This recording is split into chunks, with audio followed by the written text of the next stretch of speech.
Hello everyone and welcome back to Habib's English academy.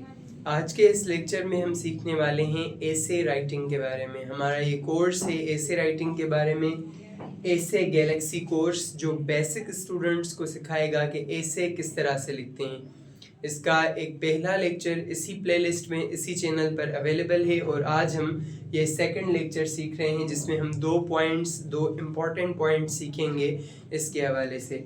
पहले वाले points का अगर हम रिकैप करें तो वो ये पॉइंट्स हैं। नंबर 1, पहला पॉइंट था know what an essay is. पहले नंबर पर हमने सीखा था कि एसे होता क्या है। एसे की सिंपल सी डेफिनेशन हम यूँ ले सकते हैं कि structured piece of writing on a particular topic. किसी मखसूस टॉपिक पर बहुत सारे सेंटेंसेस, इंफॉर्मेशन जो आपने अपने माइंड से लिखी हो, उसे हम एसे कहते हैं। This was our first point जो हमने पहले लेक्चर में डिस्कस किया था।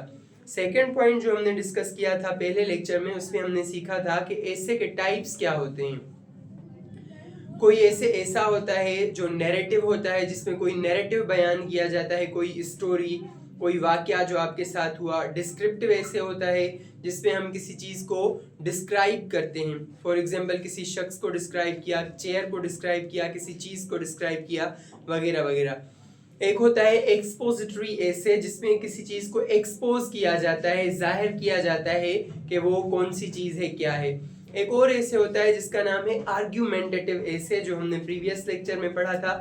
आर्ग्यूमेंटेटिव ऐसे में आर्ग्यूमेंट किया जाता है किसी डिबेटेबल टॉपिक पर कि मैं जो जिस टॉपिक को सपोर्ट कर रहा हूँ वो क्यों सही है। तो हमने मुख्तलिफ ऐसे टाइप्स पढ़े थे: narrative, descriptive, expository, persuasive and argumentative. Persuasive ऐसे में क्या होता है? परसुएसिव ऐसे में ये होता है कि हम किसी टॉपिक पर किसी को परसुएट कर रहे होते हैं कि ये चीज़ ठीक है या सही है कि आप ये करें। ये हमारा हो गया रिकेप। अभी रिकेप के बाद हम आते हैं अपने आज के लेक्चर पर, जिसमें हम सीखेंगे learn the standard essay format. इस एसे का एक फॉर्मेट होता है, जैसे हर चीज़ का एक फॉर्मेट होता है उसी तरह से एसे का भी फॉर्मेट होता है। एसे का एक तरीका होता है लिखने का। जैसे फॉर एग्जांपल हमारा पूरा जिस्म है, उस जिस्म में हमारा फेस होता है एंड हमारा टोर्सो होता है एंड देन लेग्स होती हैं। These are the 3 parts. उसी तरह से एसे के भी 3 पार्ट्स होते हैं। कितने होते हैं? 3 पार्ट्स। वो उसका स्टैंडर्ड एसे फॉर्मेट कहा जाता है कि वो उसका पक्का फॉर्मेट है। पहले नंबर पर जो एसे का हिस्सा होता है उसे हम कहते हैं इंट्रोडक्शन। इंट्रोडक्शन यानी कि तारुफ। जो भी हमारा एसे का टॉपिक होगा उसका हम तारुफ करवाएंगे, इंट्रोडक्शन करवाएंगे कि वो किस तरह से है। फॉर एन एग्जाम्पल हमारे पास एक टॉपिक दिया गया है कि ओपनिंग पैराग्राफ एसे का। तो उसका ओपनिंग पैराग्राफ क्या होगा? अगर हम एजुकेशन लेते हैं तो एजुकेशन का इंट्रोडक्शन करवाएंगे कुछ इस तरह से: education is the foundation of every successful society. It shapes individuals and builds nations. In today's world, education is not just a need but a powerful tool for progress. ये इस topic का introduction हो गया। Introduction में अक्सर हम एक paragraph लिखते हैं। जो भी आपको टॉपिक दिया जा रहा है, आपका अपना सेल्फ इंट्रोडक्शन लिया जा रहा है, माय होम हो, माय डेली रूटीन हो, माय सिटी, माय कंट्री, मस्जिद, या कोई भी जो बेसिक से टॉपिक्स होते हैं अगर आपको दिए जाते हैं तो उनमें से सबसे पहला जो पैराग्राफ होगा, एक पैराग्राफ, उसमें इंट्रोडक्शन होगा। अभी इंट्रोडक्शन में आप 5, 6 to 7 लाइन्स लिख सकते हैं। 5 या 6 या 7 लाइन्स जो उस टॉपिक को इंट्रोड्यूस करेगा कि आज आप किस टॉपिक के बारे में ऐसे लिख रहे हैं। इंट्रोडक्शन के बाद जो ऐसे का हिस्सा होता है उसे हम कहते हैं बॉडी। बॉडी यानी कि जिस्म, वो मेन पार्ट होता है। उसमें आप 4 पैराग्राफ, 3 पैराग्राफ या 5 पैराग्राफ, जितने भी आप उसके पैराग्राफ्स लिखना चाहें उतने लिख सकते हैं। अभी पैराग्राफ को हम अगर डिफाइन करें, पैराग्राफ क्या होता है? A group of words, a group of sentences about a particular point is called a paragraph. जुमलों का मजमुआ जो किसी खास नुक्ते पर होता है उसे हम पैराग्राफ कहते हैं, वो होता है पैराग्राफ। अभी बॉडी में मिसाल के तौर पर आपको एजुकेशन दिया गया है, एजुकेशन का इंट्रोडक्शन आपने करवा लिया। अभी एक पैराग्राफ आप लिख रहे हैं कि एजुकेशन को कैसे बेहतर किया जाता है, एजुकेशन का रोल क्या है। दूसरा पैराग्राफ हमारे सोसाइटी में एजुकेशन अगर नहीं होगी तो क्या होगा। ये मुख्तलिफ पैराग्राफ्स ताकि आप एजुकेशन को मुकम्मल तरीके से डिफाइन कर सकें जो भी आपका टॉपिक हो। ठीक है, बॉडी में आपके 3 या 4 या 5 पैराग्राफ्स हो सकते हैं जो डिवाइडेड होते हैं।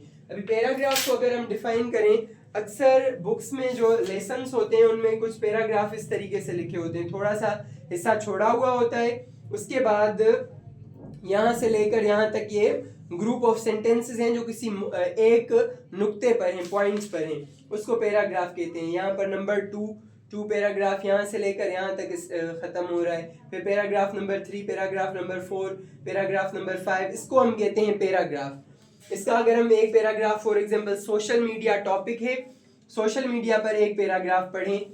With the advent of the internet, the world has become a global village. The interactive websites and applications enable users to create and share information, videos, original thoughts, and ideas. But more than anything else, social media has revolutionized the concept of communication and community. Hence, the speed with which social media users are rising is stupendous. However, while social media has numerous advantages, like any other invention, it has its share of disadvantages. This was one paragraph. ये एक paragraph हुआ जो introductory paragraph है। अभी ये introduction हो गया इसका, उसके बाद ये बॉडी है। बॉडी पैराग्राफ 1, 2, 3, 4, 5, 6, 7, 8, 9, 10, 11, 12 एंड 13 में इसका कंक्लूजन है। कंक्लूजन क्या होता है? कंक्लूजन का मतलब होता है इख्तिताम, यानी उस टॉपिक को खत्म किया गया। इसका भी अक्सर एक ही पैराग्राफ होता है। जो भी आपका टॉपिक होगा, इंट्रोडक्शन का एक पैराग्राफ होता है, बॉडी में आप 3 लिखें, 4 लिखें, जितना बड़ा आप टॉपिक को बनाना चाहें, जितने आपके एस्पेक्ट्स उसमें डिस्कस करना चाहें उतने हो सकते हैं। आप एज ए जूनियर 3-4 पैराग्राफ्स लिखें, आइडियाज सोचें, ब्रेनस्टॉर्मिंग करें, तो आपकी बेहतरीन तरीके से ये तैयारी हो सकती है। एंड कंक्लूजन में अक्सर एक पैराग्राफ होता है। इसका कंक्लूजन पढ़ें। In today's times, giving up social media may not be a realistic option. A prudent user can benefit a lot from the positive aspects of social media, while its negative aspects in not staying away from them can make one a victim of its adverse effects.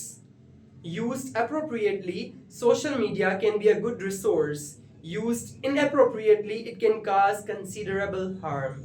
This was the conclusion. इसमें conclusion किया गया। ठीक है, ये standard ऐसे format होता है। अभी आते हैं हम अपने लास्ट और सेकंड पॉइंट पर। कीप यूर ऐसे focused on one main topic. अक्सर क्या होता है, जब स्टूडेंट्स कोई भी ऐसे लिखना स्टार्ट करते हैं तो वो अपने टॉपिक से डीरेल हो जाते हैं। टॉपिक होता है एजुकेशन, सिर्फ एजुकेशन यानी कि उसको डिफाइन करना, डिस्क्रिप्टिव ऐसे टाइप है, और लोग उसमें कुछ और चीज़ें ऐड करना शुरू हो जाते हैं जो एजुकेशन से रिलेटेड हैं पर उस टॉपिक से रिलेटेड नहीं है। तो एजुकेशन पर रिलेट करना बहुत ज़्यादा इंपॉर्टेंट होता है, एक चीज़। और दूसरी चीज़ ये कि आप एक टॉपिक से दूसरे टॉपिक पर मूव नहीं कर जाएं। फॉर एग्जांपल, आपको टॉपिक मिला है हेल्थ के बारे में और आप फार्म्स के बारे में बात कर रहे हैं, दिस इज इनअप्रोप्रिएट, ये बिल्कुल गलत हो जाएगा। बॉडी में लेट्स सी कि किस तरह से आप इस ऐसे को एक टॉपिक पर फोकस कर सकते हैं। पहले हम देखेंगे एक ऐसा पैराग्राफ जिसमें कोई सी भी रिदम नहीं है, फ्लो नहीं है। वी आर टॉकिंग अबाउट, हमें टॉपिक दिया गया है हेल्दी लिविंग हैबिट्स के बारे में। We should eat healthy things, mobile is not good, we should take care of our parents. This is what, ये एक ऐसे था जिसमें कोई भी चीजें मैच नहीं हो रही हैं। एक टॉपिक एक जगह से, दूसरा दूसरी जगह से, और तीसरा कहीं और से आ रहा है। एक ऐसे जो फ्लो के साथ जाएगा वो कुछ इस तरह से होगा कि सारे पॉइंट्स एक दूसरे के साथ इंटरकनेक्टेड हों। जैसे जंजीर की एक एक कड़ी एक दूसरे के साथ जुड़ी होती है, वैसे सारे सेंटेंस एक दूसरे के साथ जुड़े हुए होने चाहिए। तो हम कहेंगे कि वो ऐसे फोकस्ड है एक मेन टॉपिक पर। ये था आज का हमारा लेक्चर नंबर 2, ऐसे गैलेक्सी कोर्स का लेक्चर नंबर 2। आई होप आपको ये बहुत अच्छे तरीके से समझ में आया होगा। जो चीज़ें आपने समझी हैं उन्हें डेली अपने ऐसे में प्रैक्टिस करने की कोशिश करें। हबीब्स इंग्लिश एकेडमी में डेली आपको ऐसे का एक टॉपिक दिया जाता है।